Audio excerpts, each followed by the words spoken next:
A lot of people think that the success is overnight. They forget what's in the between. Yeah. Building this brand has taught me so many things along the way. Now I've made it a national brand just out of a gas station. Derrick Hayes, founder and CEO of one of Atlanta's most popular restaurant chains, Big Dave's. I said, nobody won't lease me a space. I will pay you 6 months up front. Please lease me this space and give me the opportunity. He believed in me, he gave me the opportunity. He told me he wanted me to break the generational curses. Let me tell you what was the hardest part about that is my story that was different from a lot of people that built businesses is that I was honest. Sometimes you have to cross over. In order to do that, you got to play with the white side too. I think for me,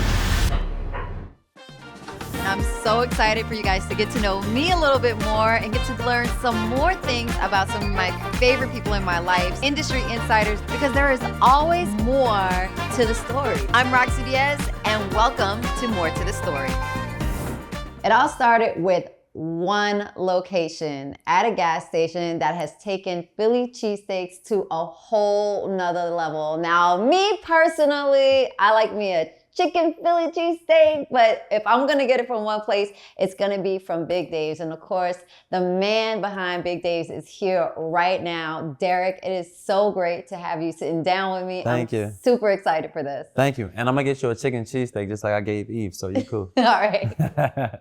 So Big Dave's cheesesteaks. Now, Yes. when I first got introduced to a Philly cheesesteak, It's Kabibbles is the first place that I think of. So what makes you guys better? For one, I think my story is impelling, but it's the 13 spices that I made in the seasoning. I feel like it ain't a cheesesteak touching it. And I actually used to eat Ishkabills, growing up. So I ain't gonna throw them under the bus. They got a good sandwich, but I just feel like what we pushing is different. Tell me about Big Dave and how it all started. Man, how it all started was from my father. He was Big Dave. He passed in 2009, but before my father died, I had a moment with him in the hospital where I got a chance to talk to him, and he told me he wanted me to break the generational curses. He raised me to stand on my 10 toes. But let me tell you what was the hardest part about that is imagine your parent telling you like they're gonna die, and you got to face the reality of that. And I think for me, what that was is like, you know what? I'm gonna stop BSing around. I'm gonna really change my life and really do it for the better. And I put a purpose on my brand. So like when I put his name on it, I know it wasn't no felon and it wasn't no stopping. It was gonna have to bring me to my knees to like really give up. And I just been, taking it year to year. But I wanted to make my father more famous dead than he was alive, and that's what I did. It's like one of those inevitable things that we know we have to face. One of those days is the day that we have to say goodbye to our parents, but the legacy lives on. And as you tell your story, I automatically start thinking about The Bear. You and I were talking about TV shows that we watch. Is your life anything like The Bear when you think about it? Have you seen the show? No, I haven't seen it. Oh my gosh, No. Dave, what? No, see, Big Dave's taking all my time up, so I'm like, oh, You have to, because it's like parallel, and you guys might even have a TV series happening right there. I gotta check it out. But what I will say is, building this brand has taught me so many things along the way. When I got in the game, it was funny. I was just watching the old interview yesterday of me in the gas station. I'm like, damn, I came a long way. But like year to year, I just been, teaching myself, learning, just listening, and to scale the brand. And now I've made it a national brand, just out of a gas station. And that's the real shocker to my own self. So tell me, you started with one. Now where you're at? I have 7 corporate locations. I have 15 signed already in the works franchise locations. I got another couple states I'm about to announce. I'm in a Mercedes-Benz. I'm in a Orlando Magic. I'm in a Camping World Arena. So me starting in the gas station, now I'm in the NBA, I'm in the NFL, and I'm in college, all of the biggest arenas.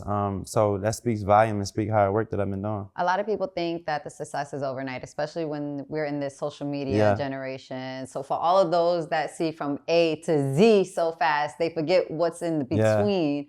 What are those steps that you think were vital for you in those years? Because you went through a lot. Your dad passing, you have to start this new business. You want to scale, but you don't want to scale too fast. Yeah, and you don't know how to scale. Because when you jumping in something, you don't even have the resources to even know what you're doing. So I spent a lot of years just freestyling, just going through my roller coaster rides. See, the one thing with my story that was different from a lot of people that built businesses is that I was honest. Like, I didn't care what people thought about me. Like, I was this kid that just blew millions of dollars, and now I'm cooking on a grill, and everybody like, what is he doing? So I had to tuck my pride and really understand my purpose. So I feel like when you got a purpose, you understand your path, and I understood my path. So year to year, whether I was making money or not, I was just kept fighting, and I was struggling paying payroll. I'm like, you know what? I'm getting closer to success. That's why it's supposed to get harder. And like my year 4 or 5, I had an opportunity. Eve came in, she was shooting barbershop, and she wanted a cheesesteak. And she came in, and I can remember like it was yesterday. I probably had like $500 to my name after having so much money. And I was just like, you know what? I ain't gonna choke this. No celebrities is coming here. This is the person I got a wow to tell the world. And what she said was, she had a couple of people with her, and she was like, I'm not gonna get them cheesesteak until I taste it, let them know it's official. So while I'm chopping this chicken cheesesteak up, I'm talking to myself in my head like, you know, you better deliver this. And when I gave it to her, you know, she was wild, and she put it on all her social media platforms. And next day I had a line out the door. And then 2018, I got an opportunity to represent Georgia in a sandwich competition against 1,500 chefs worldwide. And I ranked number 7, top 10 in the world in sandwiches. So that gave me like the obstacle of like people now flying in, driving in, wanting to try this gas station spot that's jamming. And I took a spot that wasn't making $500 a week to making millions of dollars before I left out of there. And it just helped me just grow the brand. The rest, to be honest, has been history. What do you wish you wouldn't have wasted your money on that you could have put back into your business? Jewelry and cars and partying. I mean, I was spending probably like $20,000, $30,000 a week partying. I mean, when you got that type of money, a lot of people don't understand, like, you see 20,000 missing, you don't see it missing. Mm-hmm. And then you see another 20 and you're like, all right, I'm gonna put it back. Next thing you know, you spent $500,000 and you're like, all right, I gotta make the 500,000 up back. But truth be told, you ain't gonna make the 500 back unless you sit still and then come up with a plan that can do that. You can't continue to burn money if you're not making the money. And over the years, I learned that, you know, residual income is everything for me. So, and then not only that, but you have to prepare for the setbacks. You just recently had a setback too. You had to close your Atlanta location, which was your pride and joy. Tell me what happened. Oh man, you know, so that actually hurt me, but that's another obstacle of God got your back, because I lost a $2.3 million location. And that was the location that I worked my butt off to get out the gas station too. It was right across the street from Georgia State, prime real estate. And when the water main break, you know, my adjusters, you know, they was telling us, you know, the location is like really bad, and we just made it a decision to move the location. But let me tell you, I was driving down the street. I see 13 all the time. That's just my number. I can't duck it. And it was on the 13th when I announced to Atlanta that we wasn't reopening that location, but I was driving and I seen the old Waffle House on Marietta Street. It was empty. And I couldn't believe it, because I'm like, wait a minute, this is prime real estate. What's going on here? And I called my president. I'm like, listen, call the leasing people. Like, I want this location. Like, I wasn't going to take no for an answer. That location kind of fought me to get in, but that location allowed me to understand how much I've been working personally outside the business, because that was the first location I had to afford without the company. Mm-hmm. And it's funny because one of the leaseholders on that location is on my old location, and I needed a co-signer back then. And that was like 6 years ago. And this time around, I was well over being financially stable and, you know, for this location personally. And it was a little dig where I said, you know, I ain't Lord Derrick no more, it's the big D. So, you know what I'm saying? It was like that whole method of me just like understanding my growth over the years of me, you know, just not getting tricked out of partying no more, wasting money.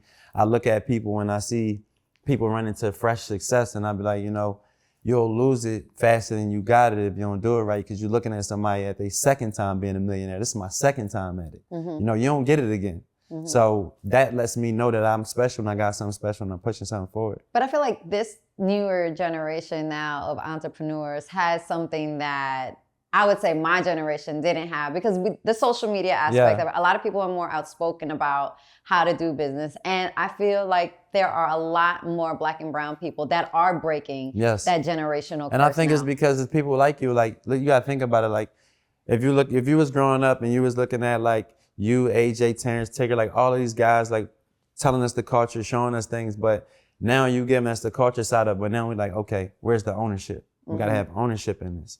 They making a bunch of money off of us, but where's our back end? I think now kids are understanding like, all right, the front end is cool, but what about the back end? Mm-hmm. Before, we weren't worried about the back end, because I say it like this. When you grow up in certain communities and you never had nothing, the first thing you get, you just excited to have that thing that happened to you. It's like a kid on Christmas when he got that toy and he don't want to share that toy with nobody else on the block because he been waiting to get this toy. That's the same thing with success. When you finally get a piece of it, you don't even know how to adapt to it. You just happy that you have it, and you don't even know the terms or why they gave it to you.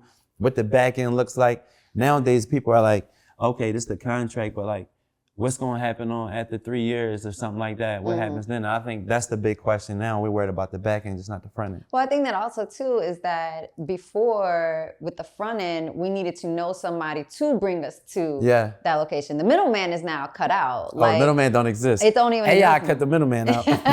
He helped us see for real. how it really is and real. how to do business. And I think that's what I appreciate about business now is that you can have these conversations because it's like people really want to know how to get out of their situations, how to break that, generational And I will give you a curse. little insight. Like I tell people, like if you don't have a good attorney, if you don't have a good accountant, AI services like ChatGPT, like all of these things, like it'll give you some insight on where to go. Like you can go back years ago to speak to your point, that wasn't out. AI wasn't out, the internet wasn't booming like it is, so the information was very tight, it was very gatekeep. Now there's no gatekeeping. So I tell people like, it's okay to be an African American, but now we have to make less excuses on opportunity because we have it in front of us. We know what's going on, but we just got to focus on the bigger picture. And that's like the ones that's in front of us that made it, footprint for us to watch it. And we just got to follow the blueprint. And now we'll have the front end and the back end, and our kids will have it even more. That's the way I look at it. HBCUs, they're more than just schools, right? They're where we learn, grow, and build. It's a place where we're free to be ourselves, innovate, and live our best lives while chasing those dreams, and yes, securing that bag. But the journey to success is not always easy. That's why Walmart is here for you every step of the way. From late night study sessions to game day celebration, Walmart's got your back, helping you manifest those big, audacious dreams. Whether you're starting a business, climbing the career ladder, or figuring it all out, Walmart is here supporting Black excellence at HBCUs. At the end of the day, your hustle, your creativity, and your journey matter. Walmart, we're all about empowering you with the spark to keep pushing forward. So let's get to it together. Learn more about how we are amplifying your story at walmart.com/Black and Unlimited. It's your journey and we're proud to be a part of it. Having that circle and that team around you, the right management, the right, like you said, the accountant, the lawyer. You need all of that. All of those people. Yeah. How important is it for you to be surrounded by your people? And when I say that, by having Black men in your circle, or do you feel like you have to have a mixture of it all? Because I feel like sometimes you have to cross over in order to do that. You got to play with the white side too. I think for me, I like to look at people as just for people. Of course, okay, Lil Wayne, I don't believe in no different races. Nah, for real. Like I like with my company right now. So I'll give you an example, right? So my company is pretty mixed. So my president is a white man, right? But my director of operations is a Black guy. The people who started with me, John and Luke, they're African American. So like we have like a mixture of like, we have women, like we have just a mixture of everything.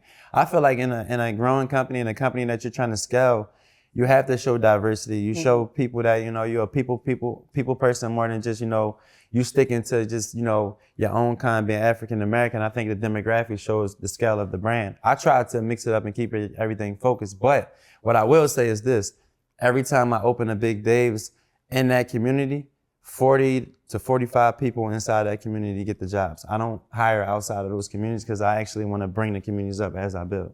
That's something that you and your wife are great at doing that. You bring up communities. And it's important. How does she help you during your franchising and during your growth? Because I feel like y'all both grew together. Yeah. But y'all both are very adamant about being separate identities. Yeah, also. I think because what it is I think so she's in the vegan space, I'm not. And I think what we do well at is piggy, like treating each other like kind of like a guinea pig. Like, so for example, she went out the state before I went out of state. So I still was in Atlanta and she went to Alabama, then she went to New York.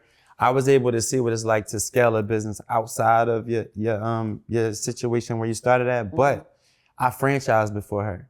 So now she could use me as the guinea pig. So now the things that I'm doing, she learning from. So we just kind of use each other like a roadmap and help each other out. Like she could be like, hey babe, what's your numbers today? And I could be like, what yours look like today? And we know how the market look versus thinking like, okay, my business is taking a down slope or yours is taking the up slope, mine's taking it down. We can kind of look at the market and it always like, shows how it evens out. So that's the plus of it. Now, from I would say even the relationship side, I think we put so much into what we grew as business, we don't really mix the two up. It's just one thing. It just That's works. hard to do though. Not when two people understand the mission. Like, I don't know if I could find another person that understands, like, I want to talk about business. I care about scaling. I don't care about the stuff that other people talk about as much. So what we click on, we both care about. So I think that's the plus from it. How does the food work in y'all household? Are y'all like Jewish people that y'all got separate refrigerators and separate dishwashers No, that's for, funny. for different things? I will say this, food is different in our house. So the sides, like, so we said we're gonna open a restaurant one day called Sides, because I make the proteins and she makes sides. So I learned how to make sides without meat. Like collard greens, I can make some collard greens right now and it tastes like I got turkey necks in them, or turkey butts, and you wouldn't even know, because I use certain things to bring up that taste. Now, over the last 3-4 years, I've learned how to make, what should I say, vegan food taste like regular food, so it helps me out. So in the household, like, yeah, we got like certain pans where I won't put protein in and stuff like that. She's very like vegan. Like this ain't like no show. Well, yeah, the Rastafarian lifestyle yeah, is completely she different. She like super vegan, but what she don't do is she don't judge me. I eat a lot less. I would say I eat a lot more healthier since I've been with her, but I still eat what I want. Like, I'm a seafood junkie. Like, I can't shake seafood. Like, I love making seafood. I'm actually going to tease it on here. I'm actually about to open up something with seafood. Okay, well, first of all, I'm a seafood girl. I'm from New Orleans, so I need to know so you what gotta, you're talking about. Listen, I make the best blue crabs in the world. I promise you. They different. Like, I got people right now, I've been doing a few tastings at my house, and they drinking the butter. They drinking the garlic butter. I mean, where's the invite, basically? I got you. Mike, I'm gonna let you know. I'm looking like, Mike, where's the invite? Yeah, I need to know. The next one is Thursday. So if you're in town, I do it at my house. I steam the crabs, and I got a couple notables coming over, and they're gonna try them out. But this is my last one I'm gonna do before I think I put it out to the market. But this is gonna be something like I just do as a hobby. Like, Big Dave's is my dream. Like, Big Dave's is something that I want to see all around the world and outside the world. This one I'm just gonna play around with because I'm just good at making something. So what is the biggest goal for Big Dave's? My biggest goal is to be national, international. I think right now Big Dave's is becoming a household name. We're scaling pretty quickly. I'm about to open up another 16 locations. We just have so many announcements. Like, me and my PR team, we have a hard time right now because I got so much going on. So we're just trying to, like, scale everything the right way, put it in pieces so people don't get misconstrued with the information, because just last week, I announced 5 stores in one day. Like, the stuff that I'm doing, nobody else is doing right now. I announced the Orlando Magic partnership where I'm the national cheesesteak of the stadium. It feels good for me because, starting in Atlanta, being in South Carolina now, Charlotte, North Carolina, now I'm in Florida with a 10-unit deal there with my franchisee, Derrick Lewis, who is the ex-Pepsi president. All of these things is like a dream to me because it was just a vision. Like, when I started in my gas station, it's because nobody went to lease me a space.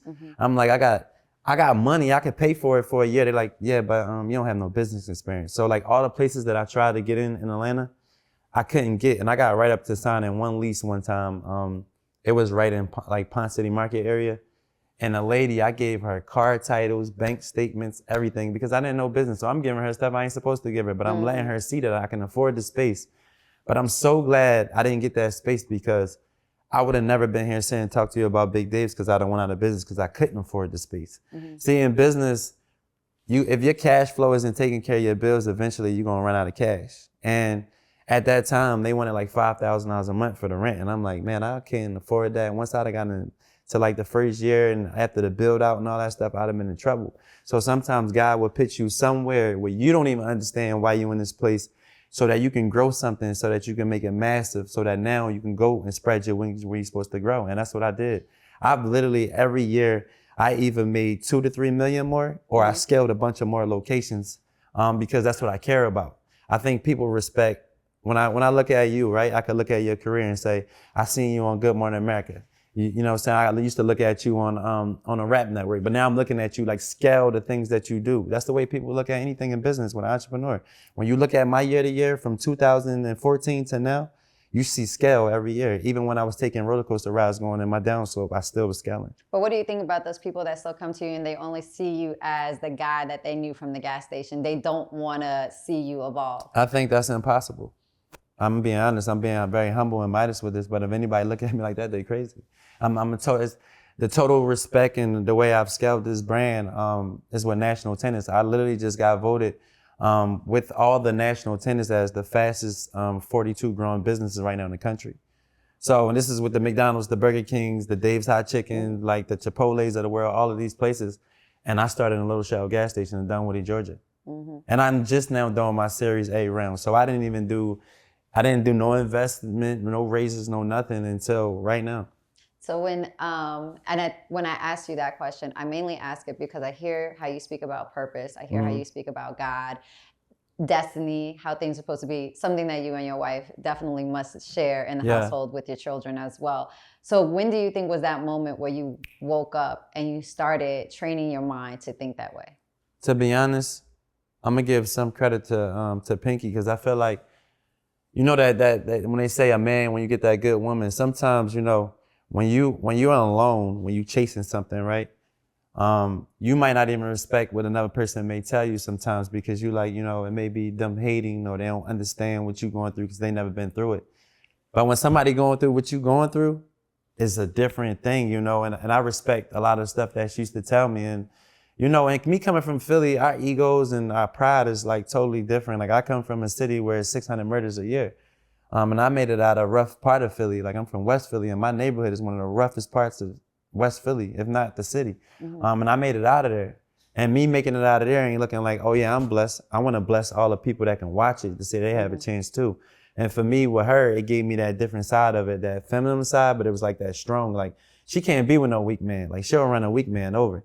So me and her relationship, we helped each other. It was like, she wasn't used to me and I wasn't used to her, but together we made it work, type of thing. Do you plan on going back to Philly?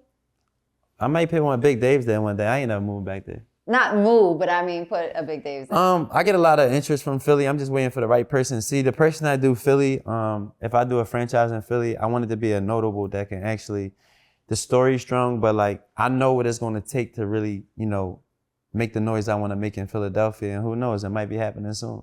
I love that. Yeah. Thank you so much for your time. I Oh, no, appreciate thank you. you.